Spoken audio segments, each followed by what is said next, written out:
Des congélateurs, des machines à coudre, des glacières et des fauteuils roulants offerts à 553 maires de la ville de Ferkessédougou par Ouattara Blidia, président du conseil d'administration du coton et de l'ANACAD. Il s'agit pour lui de saluer le mérite et le courage de ces femmes et les encourager à l'esprit d'entrepreneuriat pour leur autonomisation. Femmes des marchés, des champs, des villages et de la ville, vous apportez beaucoup au progrès du Kyologo et à l'éducation de nos enfants. Sans vous, nous les hommes, nous ne sommes rien. Alors, il est tout à fait normal que vous soyez célébrés. Demeurons unis, car l'union fait la force. Le ministre de l'Enseignement supérieur et de la Recherche scientifique a fait la promesse que le gouvernement sera toujours à l'écoute des femmes de Ferkessédougou. Pour la famille, la femme est à la fois une rampe de lancement et un élément stabilisateur. La nation tout entière est donc grandement redevable à vous les femmes.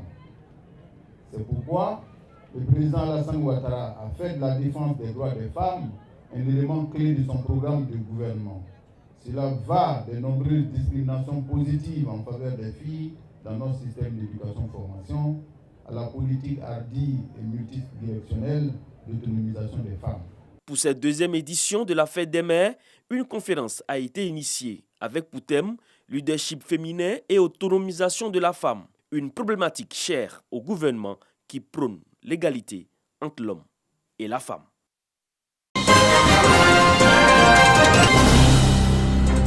Dimanche 30 mai, journée dédiée à la maman. L'Union des femmes d'Adjouan, ville située dans le département d'Aboisseau, dans la région du Sud Comoé, n'est pas restée en marge de la célébration de la fête des mères.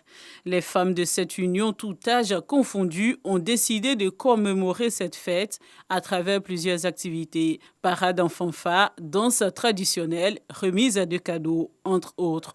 Pour la présidence, Kadjo Ndraman Cécile et la marraine Nzalassé ont invité les femmes à être les ambassadeurs et les acteurs de la paix et à prôner la cohésion autour d'elles.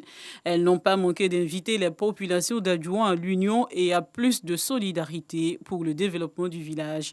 Messes, allocutions, prestations d'artistes, des temps forts qui ont également meublé la célébration des mères à Adjouan.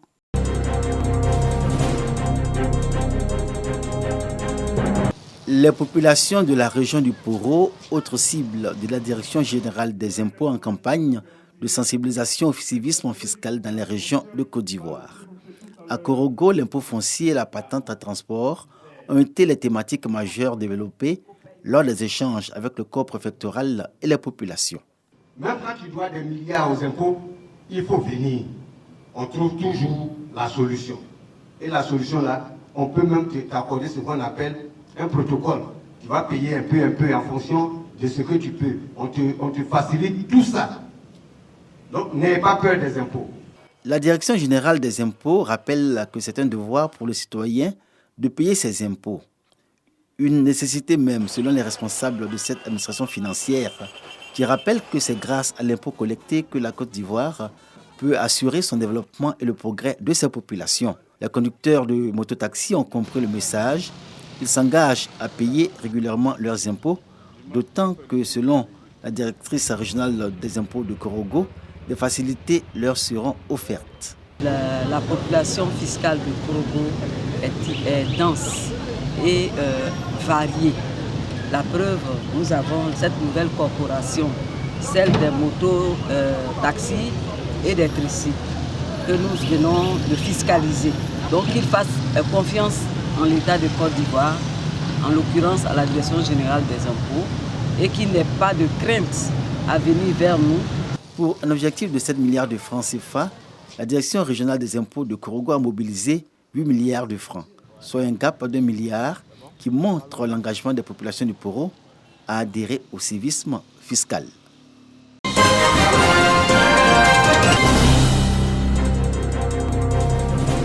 68 organisations de la société civile, des leaders de communautés ainsi que de mouvements associatifs se sont retrouvés à Arboisseau dans le cadre du projet Nous les femmes, une initiative du réseau ivoirien des organisations féminines RIOF qui vise à lutter contre les violences basées sur le genre VBG.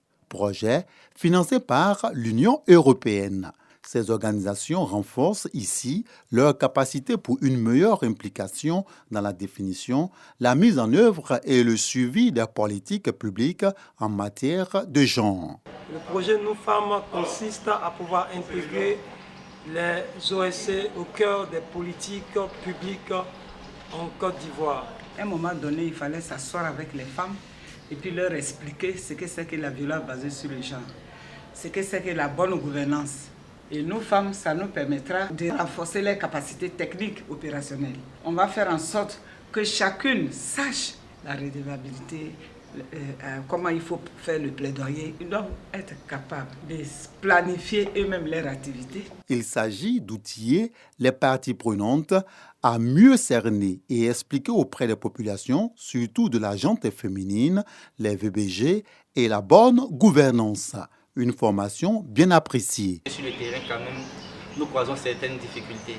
Et avec les outils qui nous seront apportés dans le cadre de ce projet-là, nous serons mieux outillés et mieux informés sur les thématiques de VBG et ainsi aider la population à lutter efficacement pour les VBG afin d'atteindre 0 cas de VBG dans le Sud Comoé. Cette étape d'Abosso constitue le lancement de ce projet qui vient après le projet Nyongpa dans le cadre de la lutte contre la COVID-19 en vue de soutenir les personnes vulnérables.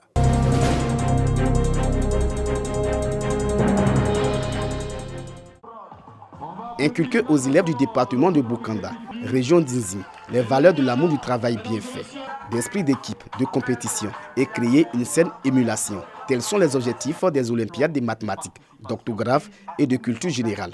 Lancée en avril dernier, la première édition de cette compétition a réuni des candidats des lycées et collèges de Bokanda. C'est une idée du réseau des jeunes cadres et leaders d'Inzi. Contribuer à notre manière à l'amélioration du résultat scolaire. Nous pouvon dire qu'en mi-chemin, le résultat est atteint parce que tout à l'heure, nous avons vu des parents émus. Nous avons vu aussi les enfants qui sont très heureux d'avoir reçu un prix. Je pense que cela va donner de l'engouement, de l'envie aux autres de pouvoir obtenir aussi des prix. Les 11 lauréats des Olympiades ont reçu leurs récompenses des mains des autorités administratives et politiques et la famille éducative. Tous saluent l'initiative qui viendra à coup sûr booster le niveau des apprenants du département de Bokanda. Tous les acquis, tous les savoirs qui ont été enseignés dans les salles de classe trouvent leur répondant dans les questions qui ont été posées aux compétiteurs lors des phases éliminatoires. La palme d'or est revenue à Florence Quadio, élève en classe de 3e au lycée moderne de Bokanda.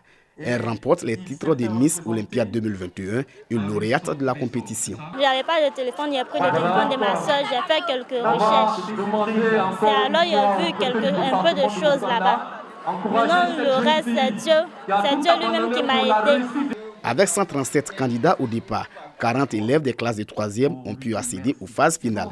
La deuxième édition des Olympiades de mathématiques, d'orthographe et de culture générale va s'étendre à toute la région d'Inzi.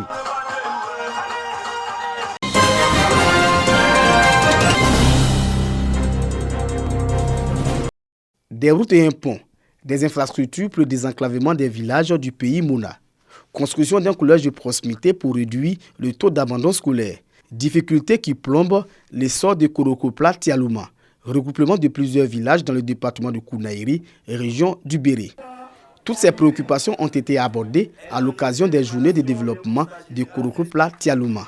Des journées qui permettent aux filles et fils de réfléchir sur les actions à mener pour le développement de leur village. Le président de la mutuelle appelle à un développement plus inclusif. Nous plaidons pour que la voie qui part du Kamakono soit ouverte et surtout qu'il y soit construit un pont.